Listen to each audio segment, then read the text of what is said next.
ওরে বাবা রে বাবা, কি টান বৌমার জন্য। হ্যাঁ, এটা কি বাসা? ওটা তো বাসা নাই, হসপিটাল। আর মনে হয় একটা ডাক্তার আন্ডারে আছি। কোনো কিছু খাইতে হলে এই সমস্যা, ওই সমস্যা, হ্যান সমস্যা, ত্যান সমস্যা, এই হাঁটো ওই হাঁটো, কি ডাক্তার। আম্মা, আব্বা, এই যে কি করো? একটু শাক সবজি খাবো তো, সেই জন্য বাগানে আসলাম শাক তুলতে। শাক খাবা, সবজি খাবে, এটা তো আমাকে বললো হয়, বাজার থেকে নিয়ে আসি আমি। এই কথা আমি বলছি, আমাকেও শাক তুলতে পাঠিয়ে দিল। বৌমা বলল ক্ষেতের শাকগুলা টাটকা হবে, ফরমালিনও নেই। এটা কেমন ধরনের কথা?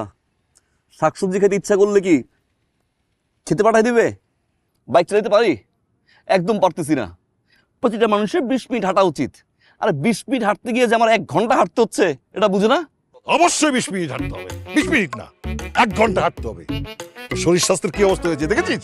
বাবা কি বলতেছে এগুলা? এই খবরদার, আমার বৌমার নামে একটাও বাজে কথা বলবি না।